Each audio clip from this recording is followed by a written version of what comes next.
Selamat siang, suara saya terdengar nggak? Selamat siang, Bu. Daftar hadir ya, seperti biasa. Silakan diisi. Ini pertemuan keempat ya, karena pertemuan 3 kemarin sudah ada saya melihat recordnya, materi pertemuan 3. PowerPoint udah keluar? Sudah, Bu. Oke. Sebenarnya di record yang saya share di e-learning pertemuan 3 kemarin itu gabungannya dari pertemuan 2 dengan pertemuan 3. Itu rekaman Zoom tahun lalu sih. Ya kurang lebih materinya sama. Ini baru kedua kali ya. Tahun lalu kan dia MK baru ya. Sekarang ini baru yang diambil kedua kali oleh mahasiswa. Sama saja materinya, saya jelaskan sedikit lagi, saya ulangin yang pertemuan 3 kemarin. Harusnya hari ini yang materinya di e-learning pertemuan 4. Oke, yang ketiga ini metode grid search. Grid search method. Minggu depan pertemuan kelima, kita kuis. Jadi rata-rata yang ambil MK saya minggu depan tuh pertemuan kelima, jadi rata-rata semuanya kuis. Bukan rata-rata, semuanya kuis ya. Persiapkan dirinya, materinya sampai pertemuan hari ini. Jadi sebenarnya cuma apa ya? Cuma pertemuan 1, 2, 3, 4. 1 kan cuma sedikit ya. Jadi banyak bebannya ke 2, 3, sama 4. Oke, metode grid search. Kalau diartikan sih sebenarnya metode pencarian kisi-kisi. Jadi aneh ya, kisi-kisi grid itu kan kisi-kisi titik gitu, putus-putus. Grid search method aja. Jadi metode ini melibatkan pengaturan grid yang sesuai di dalam ruang desain. Kemudian mengevaluasi fungsi tujuan pada semua titik grid. Bukan grid ya, grid. Menemukan titik grid yang berhubungan dengan fungsi, nilai fungsi yang paling rendah. Sebagai contoh, jika batas bawah dan batas atasnya adalah variabel rancangan ke I, yang diketahui dengan lower bound-nya LI, kemudian upper bound, batas atasnya UI, maka kita bisa membagi interval dari LI, UI menjadi PI-1 equal 4, menjadi PI-1 bagian yang sama. Jadi nanti dinotasikan dengan XI1, XI2, sampai XIPI. Masing-masing menyatakan titik grid sepanjang sumbu XI. Jadi gambarnya sama kayak di koordinat, ada sumbu X, sumbu Y. I-nya bergerak dari 1, 2, sampai N. Selanjutnya, display total.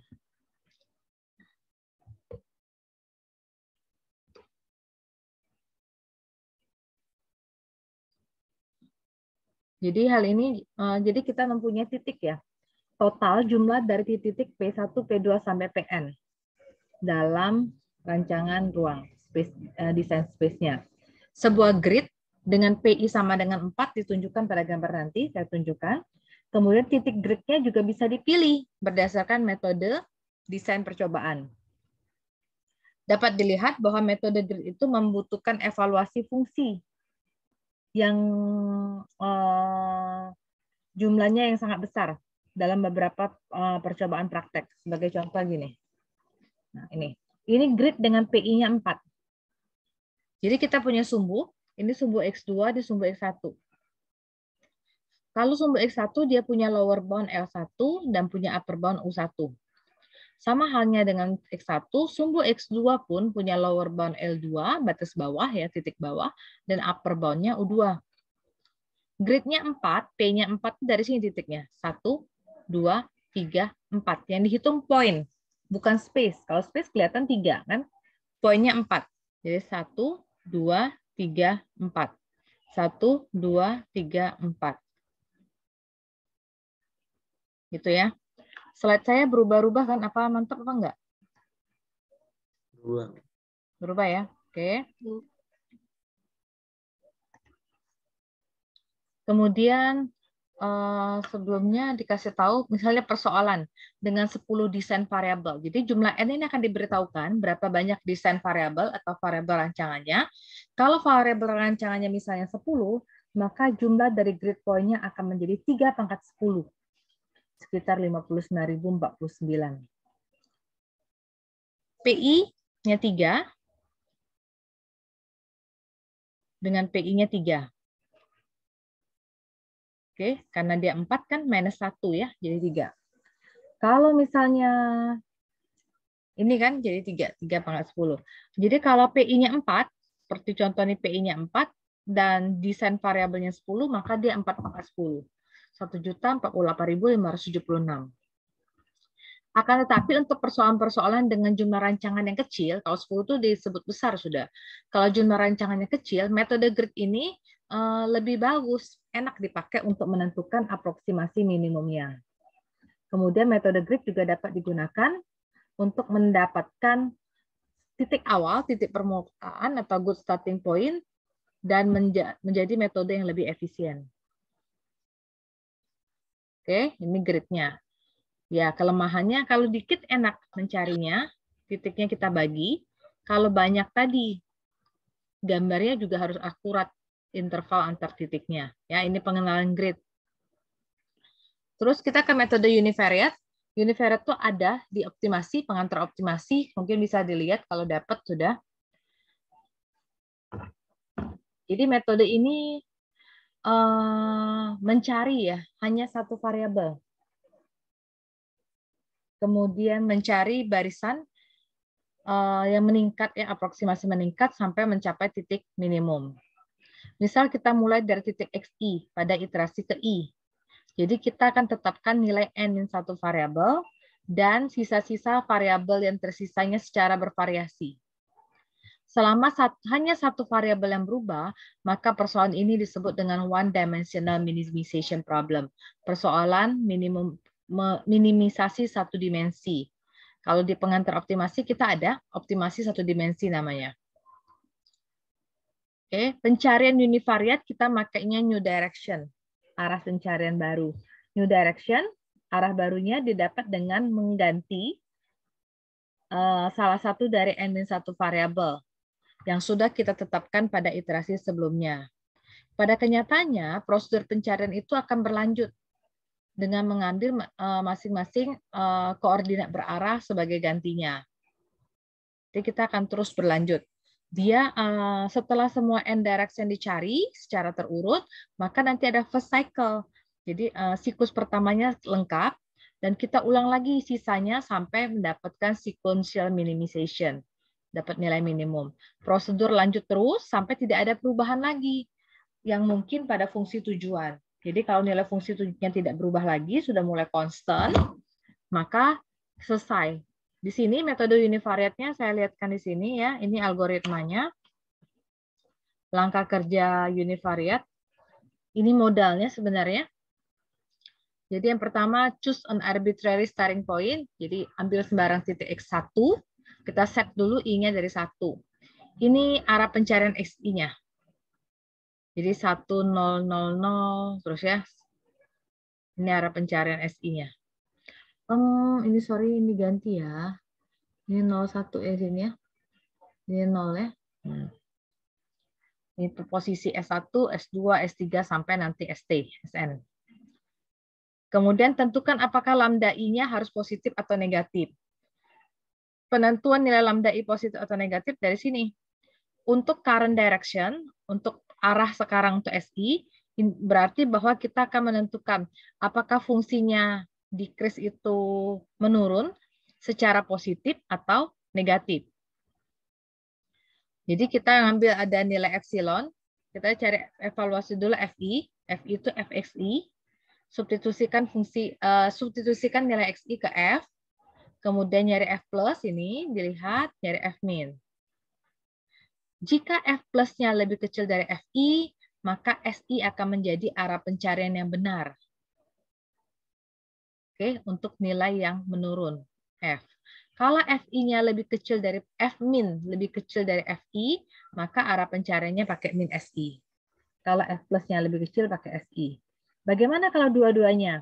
Jika dua-duanya F plus dan F min lebih besar dari FI, maka kita ambil XI sebagai minimum, nilai minimum pada pencarian SI. Sudah itu kita cari optimalnya, optimal step length-nya. Ini XI plus minus. Kenapa pakai plus minus? Tergantung yang di nomor 3 tadi. Pakai plus SI atau pakai min SI. Jadi kalau plus nanti di sini plus. Kalau dia min jadi XI min lambda I bintang SI. Gitu. Jadi cari yang minimumnya. Tanda plus minus ini ya, saya bilang tadi tergantung dari tadi di langkah nomor 3 SI atau min SI. Lanjut ya, ini algoritmanya harus dilihat. Ngafal, nggak usah dihafal sih, silakan dilihat. Kemudian set, atur XI plus 1 sama dengan XI plus minus lagi lambda I bintang SI. Depend dia, tergantung dengan yang nomor 3 lagi plus minusnya. Pakai positif SI atau min SI. Sudah dapat XI plus 1, substitusikan. Dapatlah FI plus 1. Cari nilai baru, I-nya bergerak. Nah, kita di optimasi selalu bicara tentang, apa ya maksudnya kita bicaranya tentang iterasi. Jadi ngerjainnya terus beriteratif. Kita set lagi new value, nilai baru, I-nya menjadi I plus 1. Lanjutkan ke langkah 2. Turun lagi, ngikutin semuanya. Proses terus berlanjut ya sampai tidak ada significant change. Tidak ada perubahan yang berarti yang diperoleh pada nilai fungsi tujuan.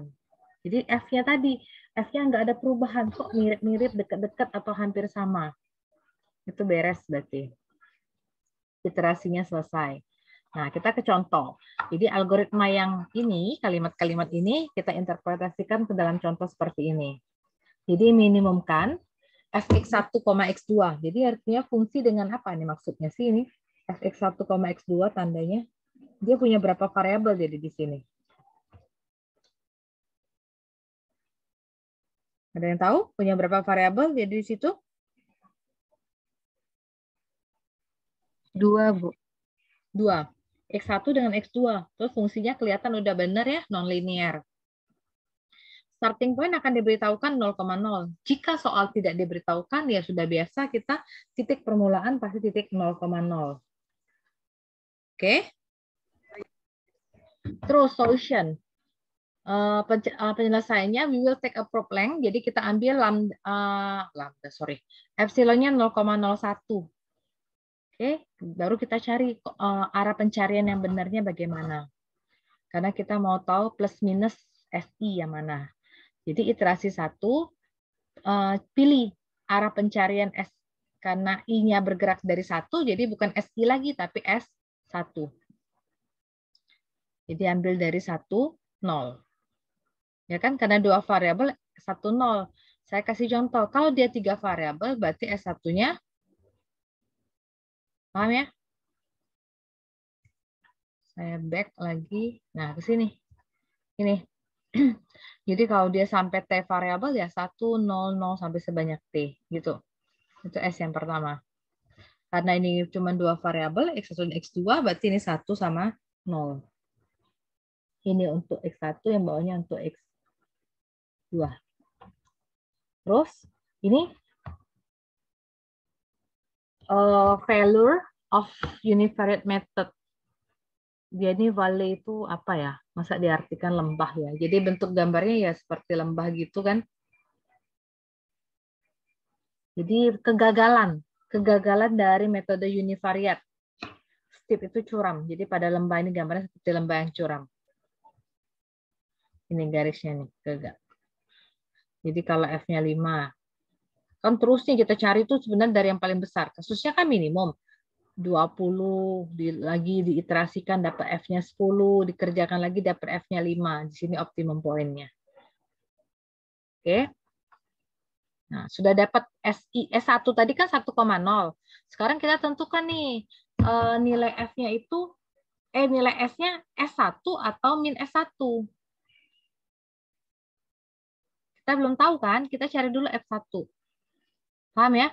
F1 nilai X1 tadi udah kasih tahu 0,0. Substitusikan nilai 0 ke 0 ke fungsi yang ini. Oke? Paham? Ke fungsi sini, substitusikan. Perlu saya tulis nggak?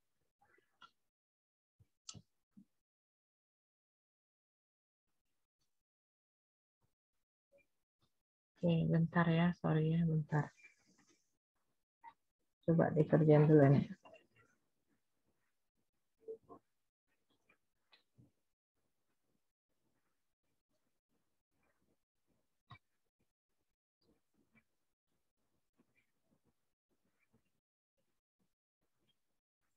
Nih ya, saya tulis ulang.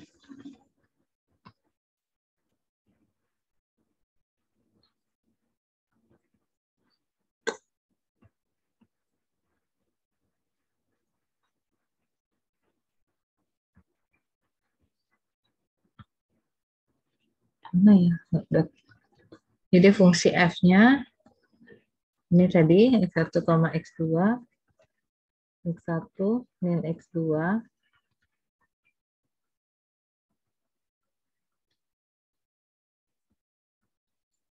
Nah, itu ya.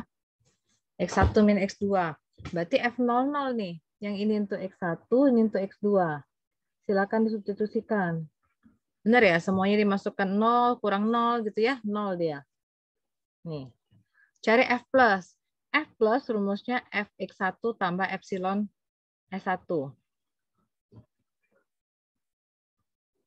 X1 tambah epsilon S1. X1-nya berapa? 0,0 kan? Epsilonnya berapa epsilonnya? Sorry, 0,01 ya. S1 tadi, ini saya kasih tahu S1-nya tadi 10 ya. Jadi F berapa nih? 0, 0, 0,01 sama 0. Gitu ya. F 0 tambah 0,1, 0,01 sama 0. Ya, 0,01. Jadi yang di atas ini nilai X1, yang di bawah nilai X2. Substitusikan lagi ke fungsi ini. Jelas ya? Jadi 0,01 dikurang 0. Nah, ini kan dikurang 0 ditambah 2 X1 kuadrat. 0,01 dikuadratkan tambah 2 kali X1 kali X2 jadi 0 tambah X2 kuadrat. Dapatnya ini. Bandingkan dengan F1. Ini 0,01, ini 0. Jadi dia lebih besar. Cari F min. Ini rumus F min. Fxi min epsilon Si. Pahamkah? Pahamkah?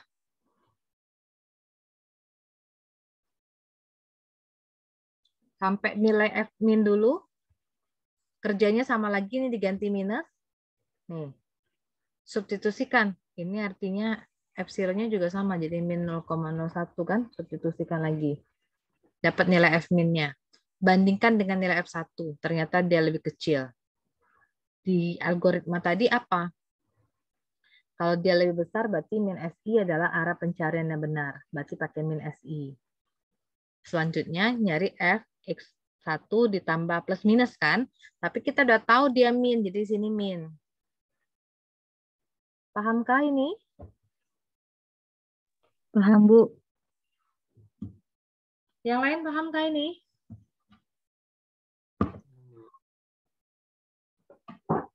Saran saya selalu sama ya dengan yang ngambil-ngambil MK yang lain kayak Kommat ataupun apa, tulis ya, tulis. Jadi kamu punya catatan sendiri harusnya walaupun kita online. Kalau biasa dulu offline kuliah mahasiswa tuh kan nyatet tuh. Nah, beda-beda sih tiap orang. Ada yang dia cukup baca aja dia udah paham. Kalau saya pribadi pun saya harus nyatet dan nyoret. Makanya saya akan sambil coret kalau ngajar itu. Jadi saya buat detail dulu nih. Ini kan cerita ini kan tidak ada di sini. Dia langsung kayak gini. Jadi kalau saya buatnya detail, nanti ini X1 kasih kode, ini X2. Jadi pas belajar tuh enak kan, ini rumusnya X1 kurang X2. Tulis ulang kalau saya kurang-kurang. Memang manjang, cuma karena kalau saran saya buat yang sulit untuk mencerna atau memahami seperti itu, daripada ngelihat kan ngantuk. Jadi 0,01 X2-nya di 0. Uraikan bener nih, saya pelan. Kalau dia nggak bisa cepat. Sorry, 0 ya, 0. Dikuadratkan. Udah diuraikan, dapatlah kayak ini ya di sini. Itu kan? Cari F-min-nya juga lagi. Bertahap, jadi dikerjakan ditulis sebenarnya, lebih paham. Jadi nggak lagi, dari mana dapat si epsilon ini tiba-tiba? Kayak gini aja rumusnya langsung dapat kayak gini. Dari mana bisa dapat min lambda 1,0? Ya karena substitusi angka. Kok ini jadi min ya? Nah, memang awalnya kan plus minus, tapi kita udah dapat nih arah pencariannya min S1. Jadi ini kalau saya uraikan ya, X1 tadi, apa tadi X1 tadi? 0, sorry tadi berapa X1 tadi? 00 ya? 00, lambda 1, S1-nya 10. Jadi sama dengan F berapa? 0, 00, min. Lambda 1 kali 1, lambda 1 kali 0. Jadi F 0 dikurang lambda 1 min lambda 1, 0 kurang 0, 0. Nih, F min lambda 1, 0. Jadi lambda 1 jadi nilai X1. Nih, ini jadi 0 jadi nilai X2. Substitusikan kembali nilai masing-masing X1, X2 ke fungsi F. Ini fungsi F. Nih, dimasukin. Oke. Kemudian kita cari apa? Turunan pertamanya harus sama dengan 0. Jadi 2 lambda 1 kuadrat kalau diturunkan, nah makanya kalau ini tidak diuraikan, kamu akan kebingungan mencari ini. Ini seharusnya minggu lalu ya, jadi saya ulang sedikit aja nih, kamu cari. Kok dapat 1/4 dari mana? Itulah gunanya dikerjakan, ditulis tangannya gerak. Jadi 2 kali 2, 4. 4 lambda 1, turunan lambda 1, min lambda 1, min 1 kan? Turunnya sama dengan 0. Jadi 4 lambda 1 sama dengan 1, lambda 1-nya 1/4. Ini dapat 1/4 nih. Lambda 1 dapat 1/4, berarti lambda 1 bintangnya 1/4. Oke ya. Terus pencarian kan ada bilang lagi di algoritma tadi, go to step 5 kan? X2-nya sama dengan X1 dikurang lambda 1 bintang kali S1. Ini X1-nya 00, lambda 1 bintang yang baru kita peroleh min 1/4, S1-nya 10. Nah, kerjain operasi matriks kayak gitu. Dapat X2-nya min 1/4,0. Jadi nanti nilai min 1/4 ini jadi untuk X1, 0 untuk X2. Gitu ya. Substitusikan, masukin angkanya. Ini min 1/4,0. Dapat dari mana min 1/8? Nilai min 1/4 dan 0 substitusikan ke nilai fungsi F kembali. Dapatlah min 1/8. Sampai sini ada bagian yang mau saya ulang atau enggak?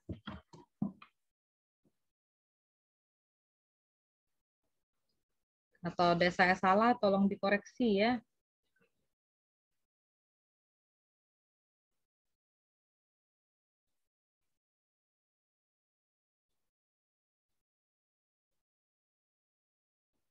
Adakah pertanyaan sampai di sini? Oke, saya next. Ada? Sorry, ada?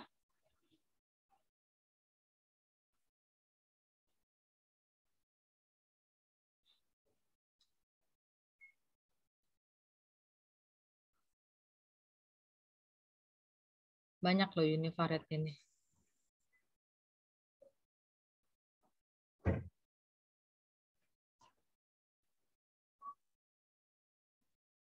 Oke, dapat F2. Kita lanjut ke iterasi I2. Kalau iterasi 1 pakai S1, kalau iterasi 2 pakai S2. S2-nya 01. Gitu ya. Cari Fx2. X2 kan udah dapat nih barusan X2 tadi di iterasi 1. Nilai X2 tadi dapatnya Fx2 dapatnya berapa tadi? Min 1/8 ya. Nah, min 1/8 tuh min 0,125 lah. Ulang lagi cari F plus, cari F min. Bandingkan dengan nilai F2 lagi. Jadi, kerjaan tadi kalau iterasi 1 salah, pasti iterasi 2 juga salah. Itu ya.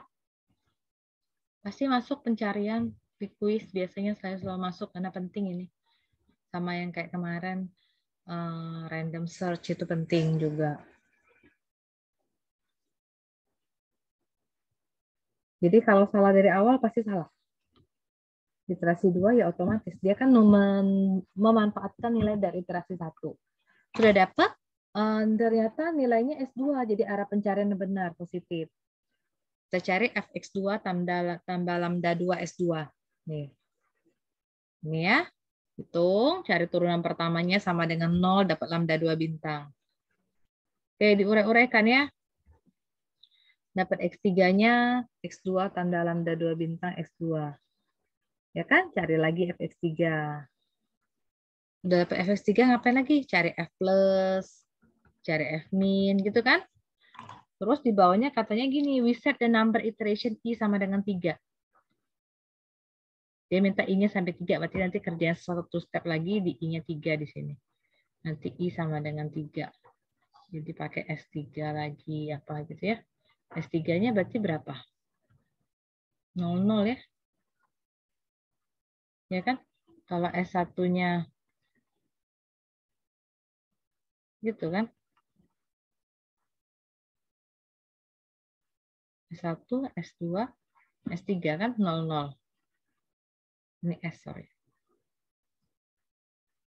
Nah, cari, dapatlah dia katanya continue, lakukan prosedurnya sampai dapat nilai optimum X bintangnya min 1 dengan 1,5. Yang optimum.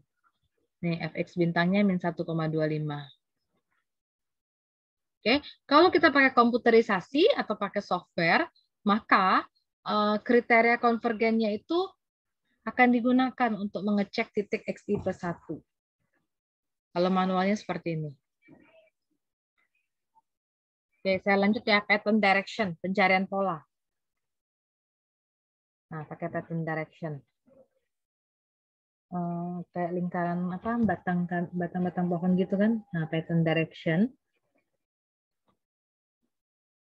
Ini, kalau metode univariat ya, kita mencari nilai minimum sepanjang sumbu koordinatnya. Kalau pattern ya kita pakai pola jadinya.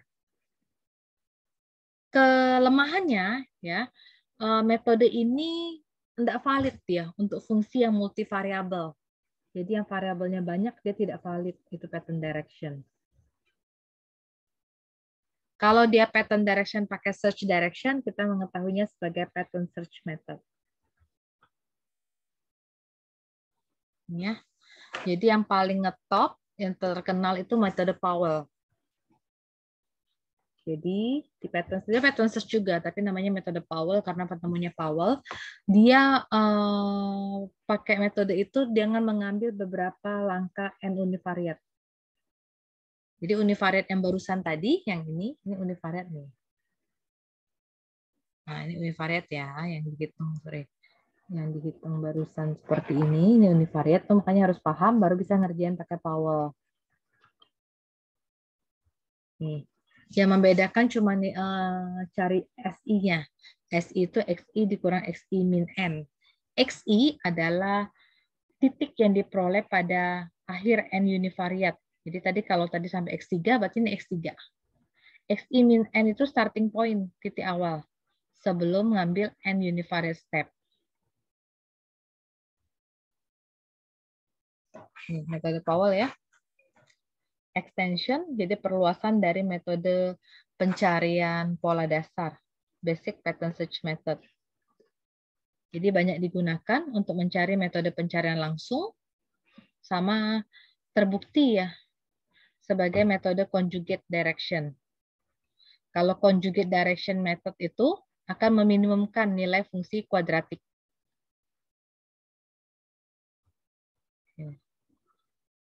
Nah ini conjugate direction. Ini dibaca aja ya. Nih saya mau ke contoh yang ini.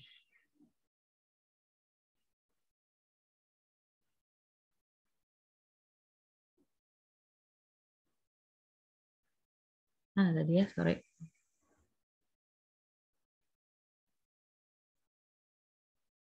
Nih, conjugate direction dibaca ya, definisi conjugate direction. Jadi ada matriks A, matriks simetri, ukuran N kali N. Jadi ini pakai ini dilihat ya. SI transpose kali A kali SC. SI dikatakan conjugate, atau lebih tepatnya A conjugate jika seperti ini.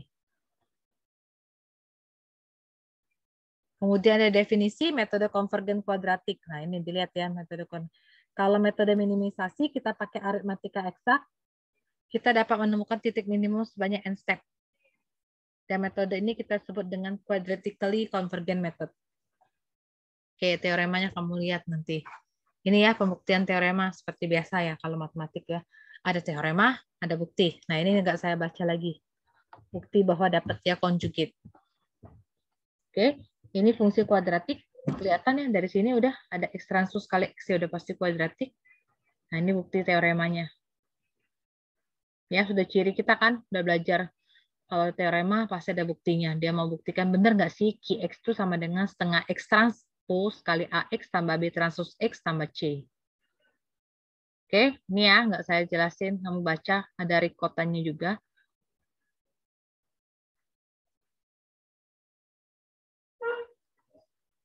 Ini. Nanti saya timpa. Ini Pak, yang minggu lalu nggak saya hapus kan rekamannya, kamu lihat lagi-lagi. Nah ini, sekarang saya mau ke sini. Ini sampai dia cerita ya, dapat lambda I bintangnya. Ini, misalkan minimumkan fungsi seperti ini. S1-nya bukan 00 lagi, tapi pakai bukan 10, tapi 12. Menyatakan arah pencarian, kemudian tentukan arah arah S2. S2 yang konjugate terhadap arah S1. Jadi, fungsi tujuannya diekspresikan ke dalam bentuk matriks seperti ini dulu. B transpose X tambah setengah X transpose tambah AX. Alfa berapa ya? 31.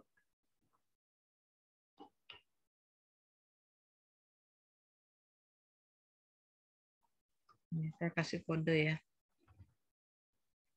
Persamaan 631. Oke. X ya, matriks X berarti X1, X2 ya kan? B itu apa B? Dapat dari mana B ini ya? Ini, min 1, min 2. Ini ya, min 1, min 2. Ini X-nya, tambah setengah, transpose X1, X2 jadi kayak gini. Jadi vektor baris ya. Terus A itu dari mana A?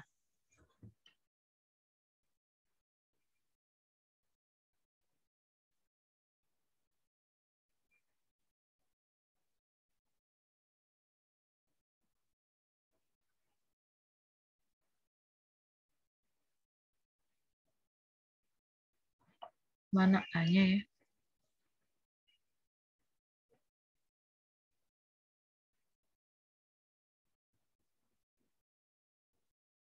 Entah hilang A-nya.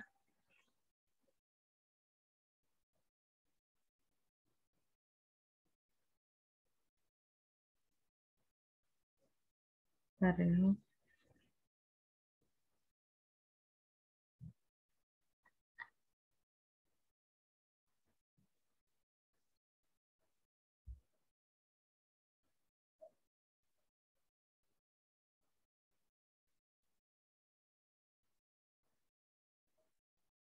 Hmm.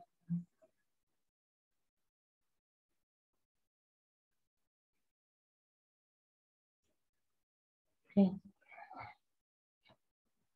Ini turunannya. Turunan dari 6x1 kuadrat, jadi turunannya terhadap x1 berapa? 12. Matrik Hessian.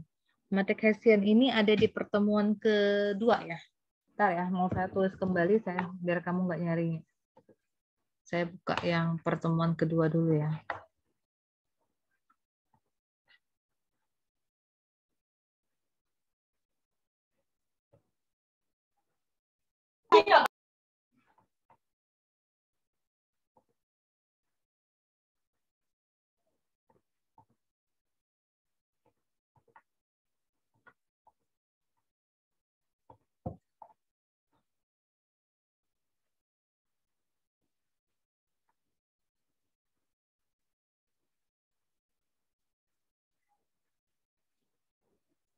Nggak ada.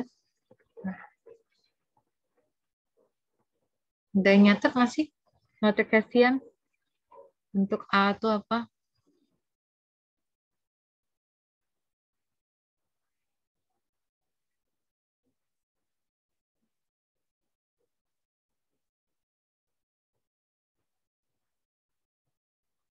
Yang di pertemuan pertama apa kedua ya?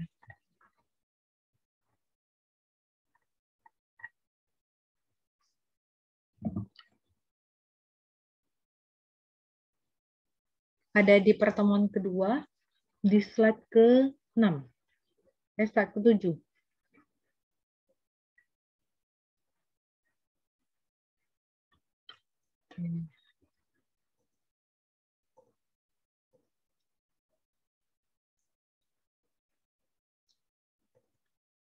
Keluar nggak PowerPoint-nya? Keluar, Bu. Nah, ini ya, A-nya, matrisiannya. Turunan kedua terhadap X1, X1, ya kan? 2 kuadrat F, 2X1, 2Xn. Ada sih, saya jelasin waktu itu. Ya kan, turunan F-nya, 2N, 2X1, turunan kedua terhadap X2, berarti nanti karena X-nya ada X2. Ya, turunan kedua.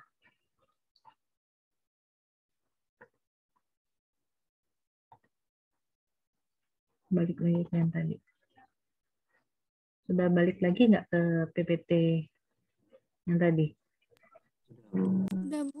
Sudah, Bu. Yang ada B transpose X ya. Ini ya. Nah, dapat 12 ini dari mana?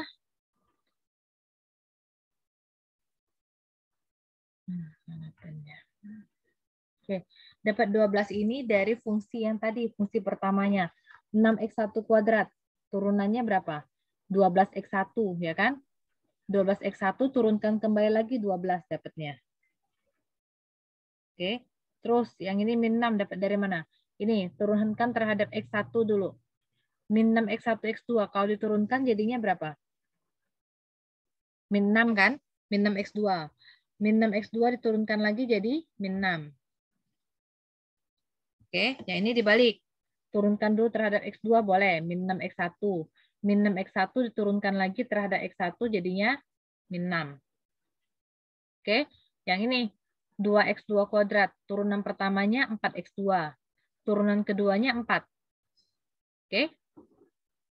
Kemudian direction-nya S2-nya S1, S2. Tadi kan dikasih tahu S1, S2. S1-nya 1,2. Nah, 1,2. Jadi cari S1 transpose kali A kali S2. S1-nya, ini matriks A, ini S1, S2. Kaliin biasa, kaliin matriks. Dapat S1, S2-nya 0. Jadi kalau kita ngambil S1-nya 1, maka jadi S2-nya 1,0. Ini kaliin biasa ya, 1 kali 12, tambah 2 kali min 6, gitu ya. Berapa harusnya? 1 kali 12 tambah 2 kali min 6, 0. 1 kali min 6 tambah 2 kali 4. Min 6 tambah 8, 2. Gitu ya. Kali S1, S2. Jadi kalau dikalikan 0 sama 2 S2. Ini ya. Jadi 2 S2 sama dengan 0. Kalau 2 S2-nya 0, berarti S2-nya 0. Benar kan? 2 S2-nya 0. Jadi S2-nya 0 bagi 2 ya, 0. Kalau dimisalkan S1-nya 1, jadi 1,0. Jadi nilai S1-nya kan arbitrary. 0. Jadi kalau S1-nya mau sembarang nilai, kita pilih S1-nya 1, maka di share conjugate direction-nya bisa ditunjukkan sebagai S2 sama dengan 1, 0. Oke? Sekarang ini algoritmnya. Ini ya, baca flowchart, paham lah, saya ngerti ini langkah kerjanya cari X1, terus ya. Flowchart dari metode Powell. Paham nggak bacanya? Gini alurnya terus ke bawah gitu kan. Nah, habis ini yes atau no. Kalau dia ya ke sini. Kalau dia no ke bawah. Cek lagi. Kalau dia yes ke sini stop. Kalau no ini balik lagi ke sini. Iterasi lagi. Kalau tadi yes turun ke bawah ke B, ke C, ke D. Optimum nggak? Kalau yes selesai. Kalau belum no balik lagi ke atas. Set lagi baru, kerjakan lagi. Ya, flowchart-nya lumayan jelas. Dilihat nanti. Biar saya bisa masuk materi hari ini. Oke, ini minimumkan dengan metode Powell. Nah, ini metode Powell ada 1, 2, 3, 4 slide. Ini yang penting. Jadi metode Powell yang pertama metode pencarian univariat. Univariat sudah saya jelasin tadi di awal pertemuan. Ini. Minimumkan sepanjang S2. Jadi dari 0,1. Ya kan? Masukin. Benar? Cari F plus, cari F min. Sebenarnya harusnya. Harusnya ini cari F min lagi. Berapa? Tapi karena dia udah dapat nih F plusnya lebih kecil dari F1, maka arahnya positif. Dapat plus S2, berarti sini plus, bukan min lagi. Hitung, dihitung, dapatnya ini. Kalau sudah ini turunan pertamanya kan, lambda kuadrat dikurang lambda, kalau diturunkan, kalau turunannya apa nih jadi? 2 lambda min 1 sama dengan 0. 2 lambda sama dengan 1, jadi lambdanya dapatnya setengah. Lambda dapat setengah, sorry, ini setengah. Oke, masukin ya. Nggak bisa langsung dapat ke ini. Masukin dulu X1-nya berapa, lambdanya setengah, S2-nya berapa. Itu. Terus, apalagi yang dilakukan? Dapat X2-nya 0 sama 0 setengah. Substitusikanlah nilai F2, F plus, F min. Oke, ini sorry saya ganti ya. Ini bukan 0 setengah 0, tapi 0 dengan 0 setengah. Masukkan F plus, F min, mau cari nih besar apa kecil. Karena dia ini dapat arahnya min S1, jadi ini arahnya min. Terus, turunan pertamanya dapatlah lambdanya setengah. Nyari X3. Gitu ya. Kerjakan lagi, dapat S4, X4. Sampai kapan, Bu, stopnya? Nih, 0,51. Sampai kapan dia stop kalau kayak gini? Ini, flowchart-nya ya, dilihat ya. Ini kan cari metode pencarian kan?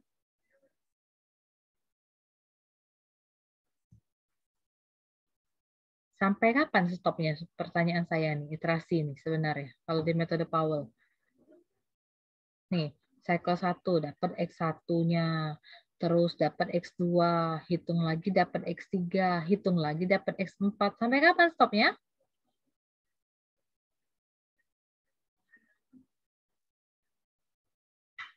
Tadi ada dibilang sampai kapan stopnya?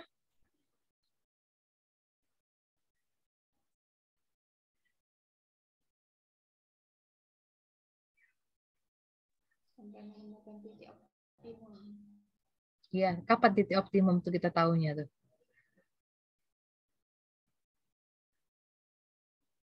Kita tahu di optimum sampai kapan? Ini ya. Continue this procedure until no significant change. Sampai tidak ada perubahan yang berarti dari fungsi tujuannya. Jadi,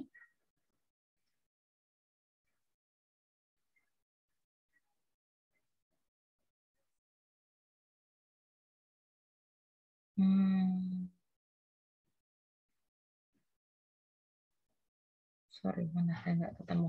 Oke, jadi kamu cari dulu ini F4. Substitusikan dulu. Ini F3-nya min 0,75. Nah, dapat F4-nya berapa? Sampai tidak ada perubahan. Sudah mulai konstan dia. F3-nya, bentar ya. F1-nya dapatnya 0. Nih, F1-nya 0. Ini kan. F1-nya 0. F2-nya min 0,25. Ya kan? F3-nya min 0,75. F4-nya berapa coba? Sudah hampir mendekati 0 sebenarnya. X1 dikurang X2. X1 kurang X2. Coba kita hitung. X1, ini X1-nya, ini X2. Berarti X1 kurang X2. Apalagi? Tambah 2X1 kuadrat.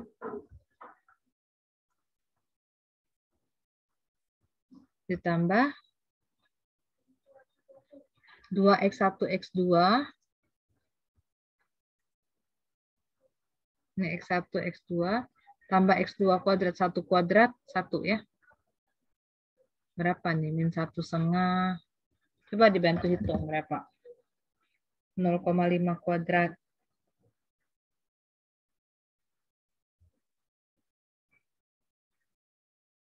Kaliin 2. 0,5 berarti. 2 kali 0,5 kali 1. Min 1 ya. Plus 1. Ini udah berapa? Min 1,5 tambah 0,5 min 1. Nah, lihat. Dari 0. Oke, dari 0. Turun ke 0, min 0,25. Benar ya? Nurun kan? Terus, nurun lagi nggak min 0,75? Dari min 0,25 ke min 0,75 nurun kan? Kan min 0,75 lebih kecil. Apa min 0,25 yang lebih kecil?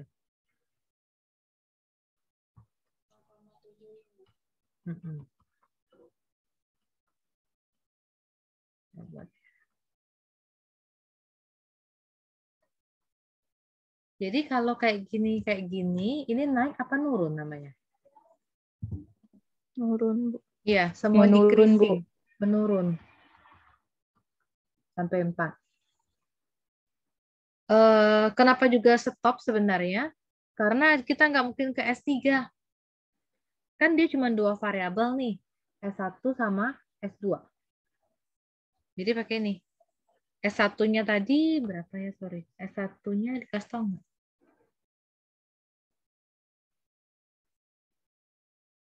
Dia mulai dari S2. Oke.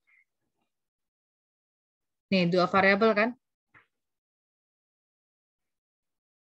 Kalau 2 variabel nih, sudah S2 kan? Dia mulai dari belakang kan? Udah S2 berarti ke S1. Udah dapet kan? Udah, jadi nggak mundur lagi. Kalau 3 jadi S3, S2, S1. Sampai dia dapat X4, substitusi. Kelihatan dia decreasing, menurun. Setelah selesai univariate search-nya, kita ke pattern search. Ini rumus pattern search. SP1. Dapat X4 kurang X2. Saya lihat dulu persamaan berapa ya. Di sini dikasih tahu nggak?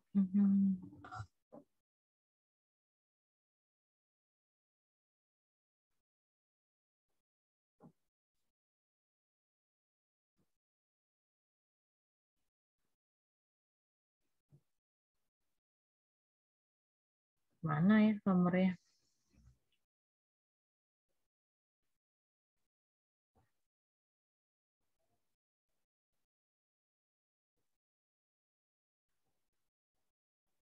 Nih, SI sama dengan XI dikurang XI min N.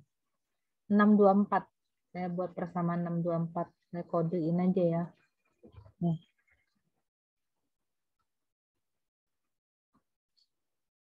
Hanya 4 kan? Oke, masukin. Dapat ini, dapat S4, masukin ya. Substitusikan. Dapat F plus. Sama sih, tinggal diganti. X4. Turunkan lagi terhadap 0, dapat lambdanya. Cari X5. X5 dapat di-identify as the optimum point. Terus sebenarnya. Nanti pun kuis ya, saya pasti batasin berapa iterasi aja. Karena tergantung fungsi yang saya berikan. Kalau fungsinya complicated ya harusnya panjang terus bolak-balik ya search-nya. Paling saya cuma mau ngeliat pahamnya, cari univariate search sama pattern search gitu ya. Langkah-langkah per tahap ini yang pengen saya lihat. Oke, cari kan? Nilai X5-nya dapat ini. F tidak dapat meminimumkan sepanjang S2, maka X5 adalah nilai minimum optimum point-nya. Oke, ini yang minggu lalu ya. Kita masuk ke materi yang hari ini dulu.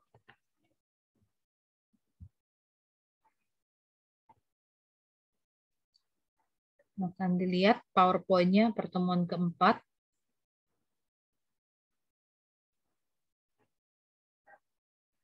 Teoritis semua, pertemuan keempat. Sebenarnya kamu baca sendiri pun paham lah harusnya. Translate kalau nggak ngerti. Oke, banyak kan metode translate sekarang.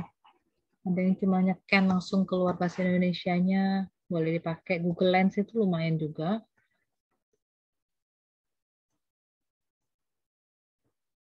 Gak usah diartiin per kata gitu ya. Sudah keluar saya PowerPoint-nya, simplex method? Sudah, Bu. Oke, simplex method itu kayak di program linear, tapi beda. Namanya sama, simplex method. Kurang lebih kerjanya sama, tapi simplex di program linear ya untuk linear. Ini simplex method untuk program non-linear.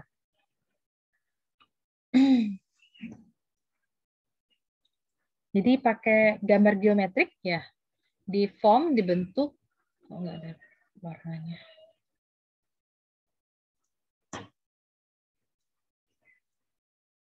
yang dibentuk oleh sekumpulan titik n+1 itu adalah n-dimensional space yang kita sebut dengan namanya simplex. Ketika jarak-jarak titiknya sama, maka simplex itu dikatakan regular. Di dalam bentuk 2 dimensi, simplex itu adalah bentuk segitiga. Kalau di 4 dimensi, simplexnya adalah tetrahedron. Ide dasar dari metode simplex adalah membandingkan nilai-nilai fungsi objektif pada titik n+1 dari general simplex dan berpindah ke simplex gradually toward ke simplex lainnya, ya kan? Secara langsung ke titik optimum sepanjang proses iteratifnya. Jadi persamaan berikut yang digunakan untuk menggenerate, membangkitkan titik dari regular simplex. Jadi pakai ini. Ini ya, XI, X0 itu biasanya awal ya, 0. Ini P-nya, rumus P-nya. Ini rumus Q-nya. Nah ini ya, X0 itu initial point. U itu vektor unit sepanjang koordinat eksis ya, sumbu koordinat J. Oke, ini nama-nama metodenya. Kemudian movement simplex ya, ada 3 operasi di sini, simplex, refleksi, kontraksi, sama ekspansi. Ini refleksi pencerminan. Ini kalau N-nya 4 dia bentuknya tetrahedron seperti ini, ya kan? Ya, ini gambar ya. Jadi kalau X1 adalah vertex yang berkorespondensi berhubungan dengan nilai tertinggi dari fungsi tujuan, ini XH, maka XR itu bayangan dari XH. Ya, didapat dengan merefleksikan titik XH ke opposite itu seberangnya yang mempunyai nilai terendah. Jadi kalau ini highest value, ini smallest value. Oke, kalau kasus ini kita juga bisa membuat simplex baru dengan menolak nilai XH. Nih, kalau kita punya titik yang lain lagi. Ini XH-nya di sini. Ngambil yang tarik lurusnya ya, ke sini XR. Kelemahannya, kalau refleksi, titiknya banyak, ya kesulitan gambarnya sudah complicated. Ini kalau mau pakai reflected point-nya XR, 1 tambah lambda X0 dikurang alpha kali XH. XH-nya itu yang highest value. Vertex yang berhubungan dengan highest, maksimum, nilai fungsi yang paling tinggi. Nih.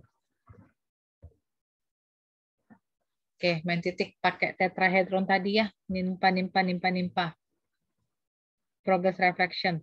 Saling mencerminkan. Refleksi. Poin 8 dan 10 katanya adalah titik bayangan mirror 7-9. 7-9. 8 dengan 10. Saling mencerminkan. Nah, ada nilai X0. X0 itu titik center, centroid. Ini yang dilihat, baca X0-nya. Ini alpanya. Pakai jarak. Kalau pakai gambar. Saya tidak mencantumkan gambar karena beda-beda ya penarikan titiknya nanti. Setidaknya ini kamu tahu bahwa ini reflection seperti ini.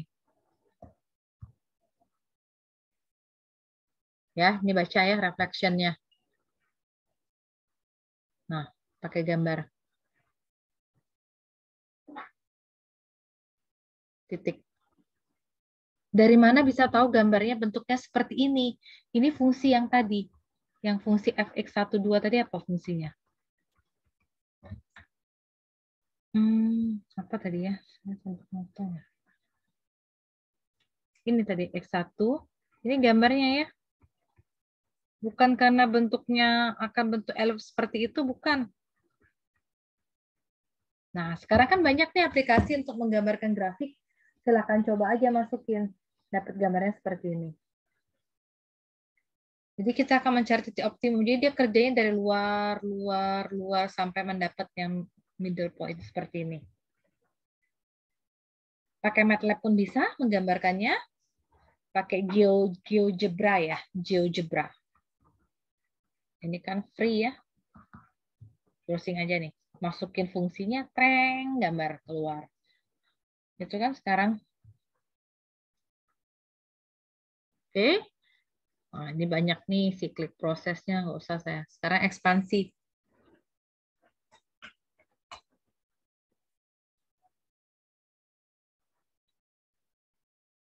Oke. Saya nggak terangin gambar ya. Harusnya ini dianimasikan di software. Kalau mau pakai.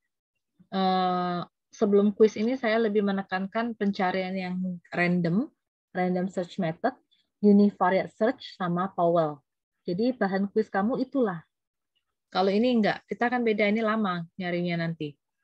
Setidaknya ini pengantar, tahu metode simplex yang dipakai untuk nonlinear. Nah, ini kontraksinya. Oke, saya nggak bacain semua, kamu bisa baca sendiri, ini yakin kok, bosen juga kamu lama-lama. Nih. Oke. Umut banget rumusnya. Iya, itulah. Buku program nonlinear tidak menarik seperti Prolin kalau bagi saya. Namanya udah nonlinear. Dia membuat cantik gambar grafik ini kalau kita gambarnya di software. Harusnya. Sempat nggak habis kuis ya, kita lihat nanti. Pakai GeoGebra. Browsing lah, kamu pintar kan browsing banyak itu.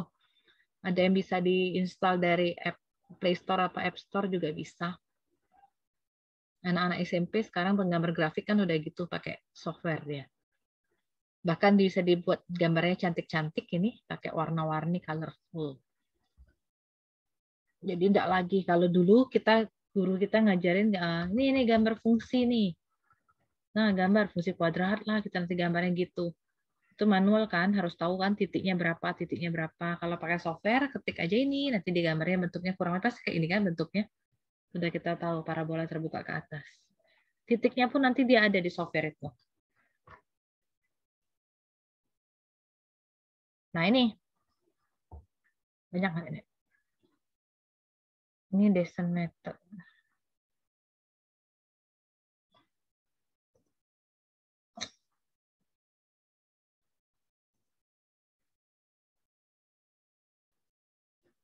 PowerPoint-nya masih nih? Masih, Bu. Oke, dikit lagi ya. Nih, kontraksi. Ini kontraksinya, kamu baca kontraksi, gambarnya biasa, saya ke sini ya. Nih, minimumkan fungsi.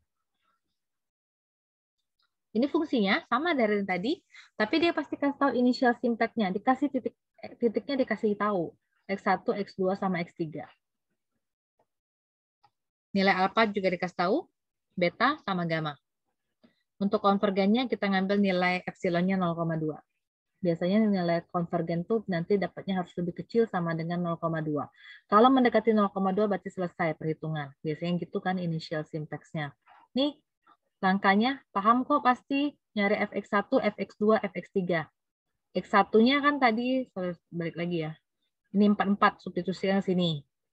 X2-nya 5 sama 4, substitusikan ke fungsi f. X3-nya 4 sama 5, substitusikan ke fungsi f. Nih, dapat ya. Tadi ada XH kan, yang highest value-nya. Yang paling tinggi siapa? 107. Ini. Nilai F, saya coret sini, paling besar. Oke. L tuh low ya, rendah. Nilai F paling kecil. Oke. 107 paling besar. Pakai X-nya tadi, dari X2, 5 sama 4. Yang low paling rendah 80, dapat dari X-nya berapa? 4 sama 4. Sudah itu, apalagi? Nih, pakai centroid. Ada rumus centroid kok tadi di sana. Di belakangnya ada setengah kali X1 tambah X3. Nih, kalau mau balik saya kasih lihat lagi centroidnya di mana.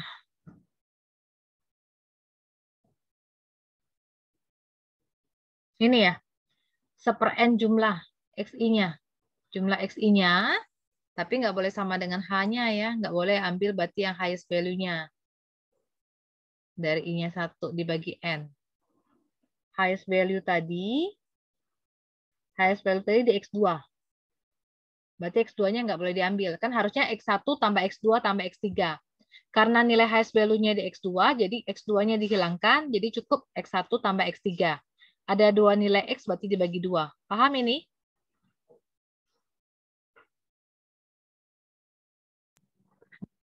Persamaan berapa? Saya kasih nomor, lupa aja lihat tadi. 650 ya.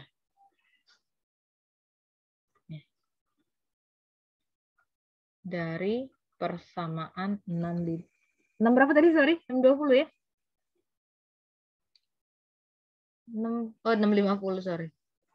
Nih, dari persamaan 650 ya? Lupa terus kalau angka. Oke, 650. Ya, kalau bingung mencari nilai X0-nya. Oke. Setengah nilai X1, ini kan kelompok X1 ya. 44 sama 45. X1-nya ini 44.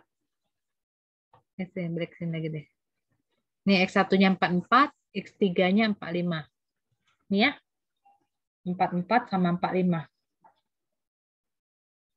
Sorry, sudah baca. Ini X1, ini X1, ini X2. Itu ya. 4 tambah 4, 8 bagi 2, 4. 4 tambah 5, 9 bagi 2, 4,5. Substitusikan ke fungsi F-nya lagi ya. Masukin fungsi F. Substitusikan ke F. Dapatlah Fx0. Kemudian reflection point, XR. Reflection berarti cari di reflection. Saya cariin persamaan berapa XR.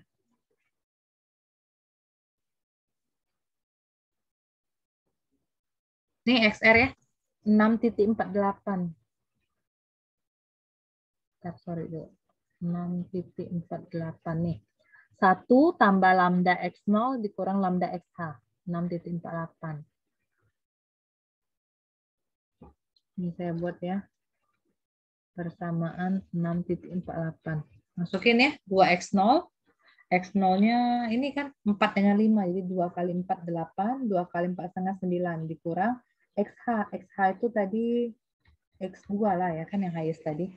Dapat 30. Terus dapat XR, cari FXR. Dapat X0, cari FX0. XR dapat FXR. Kita bandingkan nilai FXR-nya. Besar apa kecil dari FXL? L itu low ya. Low tadi di X berapa? Sorry.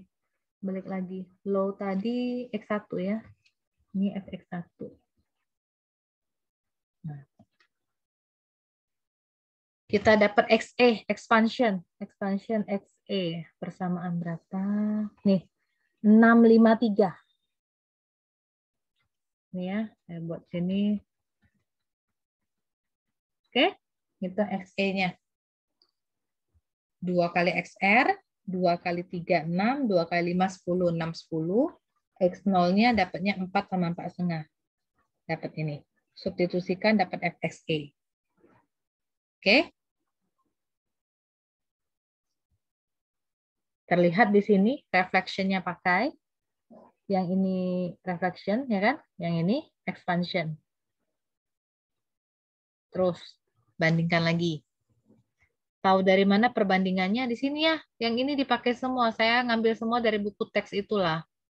Nah, ini nah ya. Kalau dia lebih kecil ngapain? Kalau dia lebih besar ngapain? Dilihat ya ini. Oke. Kuis kita kan open book. Jadi download lah ini filenya. Atau mau di print, tidak mau di print ditulis, silahkan.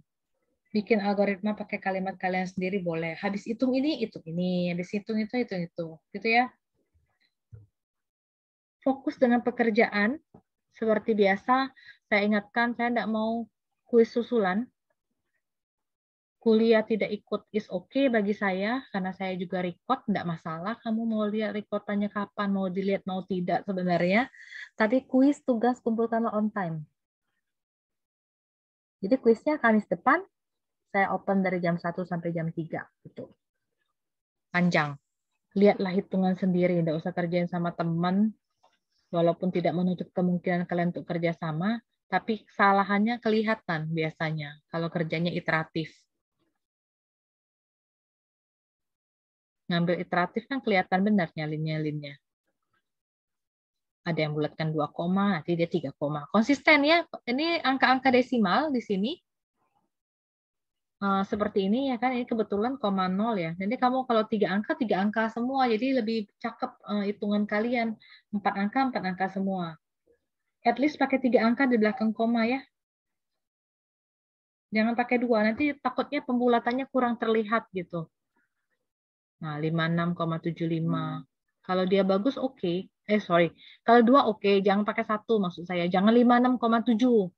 Ya, pakai minimal 2 angka desimal gitu ya.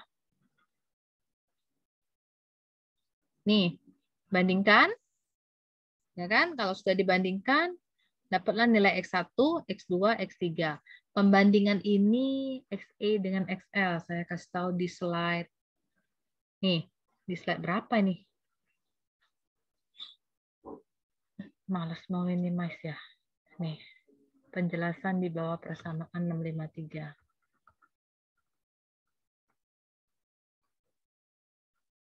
Saya buat kayaknya. Nih. Oke. Sudah dapat X1, X2, X3, kita cari nilai Q. Nilai Q pakai persamaan. Ini ya, contraction akhirnya kan 655. Ini. Oke, kuantitinya ternyata belum lebih kecil sama dengan epsilon. Epsilonnya 0,02, belum lebih kecil kan? Maka go to the next iteration. Terus sebenarnya panjang. Epsilonnya sudah hampir mendekati 0 ini. Ini kan masih besar dari 0,02. Maka go to the next iteration. Iterasi kedua, kerja lagi sama. Persis ya kerjanya. Fx1, Fx2, Fx3, cari yang highest, cari yang low, cari centroid, cari yang R-nya. Oke. Reflection sama expansion-nya. Oke, nyari expansion kan XE, dapat lagi Q. Nah, 26,1. Belum lagi tambah besar ya. Tadi enak-enak Q-nya 19. Ketika dihitung dapatnya 26,1. Bagaimana kalau dihitung lagi Q-nya semakin besar daripada epsilon? Terus, memungkinkan kok itu. Prosedur akan berlanjut sampai specified convergence is satisfied. Sampai situ. Ada pertanyaan nggak? Yang indirect nanti setelah quiz aja. Barengan yang lain. Bahannya sampai tadi? Sampai yang 67 ya. Sampai sini ya. Nah, bahan kuisnya sampai sini. Yang ini nanti yang indirect. Jadi yang direct semua sudah habis. Yang indirect nanti saya sambung pas selesai kuis. Kelihatan capek pengerjaan iterasi. Sebenarnya saya juga belajar dari mahasiswa matematik. Ternyata kalau dia buat di Excel untuk skripsinya ya, ada yang ngambil begini, gampang rupanya. Memang pertamanya capek iterasi satunya, tapi iterasi dua dia tinggal ganti angka. Pakai nggak usah pakai software apa pemrograman yang sudah hebat bahasa C apa enggak, pakai Excel biasa. Oh ternyata gitu, dia nge-sort aja nilainya, tinggal diganti. Ini kan rumusnya inilah. Q kan masukin nilainya, nanti tinggal tarik ke bawah pakai Excel seperti itu. Jadi mau iterasinya berapa puluh pun cepat dikerjain.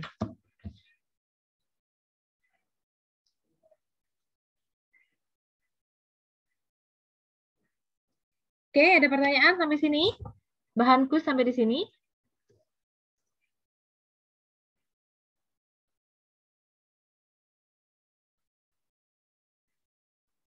Udah, kalau nggak ada cukup ya. Nanti kamu lihat play lagi aja lah. Kalau yang saya kecepatan, kalau salah mungkin mau dikoreksi silakan bahas nanti di WA-G. Siapa tahu saya ada salah ngajarnya. Harusnya gini Bu, oh gitu ya. Oke, cukup ya. Sampai berarti minggu depan kita nggak ada tatap muka, nanti saya remind lagi di WA-G kuisnya. Ngumpul kelewat dari waktu ditentukan ada pengurangan nilai gitu ya. Kita hargai yang sebelum jamnya atau yang on time gitu. Kalau macet Bu, alasannya itu sudah klasik sekali Bu, tidak bisa e-learningnya muter-muter, tapi kamu bisa WA saya, kirimlah ke WA saya. Ya, ada yang bilang Bu, saya nggak ada kuota untuk e-learning, tapi kok dia bisa WA saya juga bingung gitu. Apa beda antara kuota e-learning dengan kuota WA dia gitu. Kirimlah ke e-learning dulu, ke WA dulu kalau misalnya memang macet, karena minggu depan kemungkinan MK-MK lain juga ada kuis. Apalagi jam-jam 1 gitu kan. Jam yang banyak sekali orang online. Kirimlah ke WA dulu, nanti kan saya lihat. Nanti saya tandain. Karena di e-learning kan terlihat berapa menit late-nya, berapa detik late-nya aja kelihatan. Dah, cukup ya. Baik, terima kasih. Selamat sore. Daftar hadir diisi ya yang belum. Sorry, Bu.